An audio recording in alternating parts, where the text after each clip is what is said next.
Knives out for presidential advisor Paul Tungwarara. Sanapinda mashoko ataona kuti aiwa mukomana anonzi Paul Tungwarara anozikanwa panguva ino yekuti aiwa ndiye ari kurola out maprojects aiwa ekusilenza mawar veterans. Aiwa panguva ino panapa owatakiwa aiwa nevanhu vachiti aiwa mukomana his moves aiwa nezvaari kuita zviri kuenda against the will of the people just because people they are not benefiting. The general mass of Zimbabwe panguva ino iri kuchema nekuda kwevakomana vanobva subscribe like on the bell icon. Timinda painde kuzwa vanoposta mukomana uyu Tungwarara umwe kwanobanyura achiti knives out for presidential advisor Dr. Paul Tungwarara. Rifle fiction is targeting him for coming in defense of President E.T.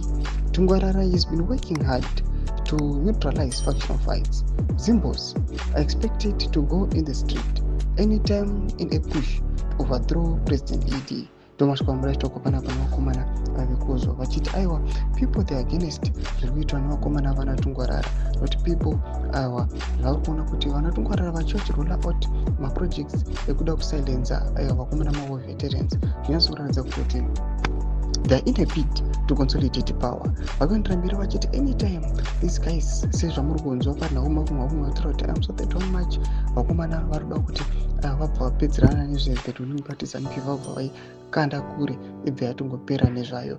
Mashoko ari kuda panapa vanhu vachiti aiwa toda kuvaendesa aiwa vana Paul Tungwarara aiwa nemaleaders avo vagare varova pasi just because mazimbabweans aiwa we are done, mazimbabweans taneta. Mbudze mafunguro enyu munoti kudii pamusoro pechitiko ichi. Zvatiri kuona panguva ino vakomana vana Blessed Bomb Shogeza nguva ino they are onto hiding havatombozikana kutomboti vatirimbori kupi after vauya vangokwenya vataura vaexposa zviri kuitika mutheregime. Mbudze mafunguro enyu muri kudii pamusoro pechitiko ichi. Muda comment section medu.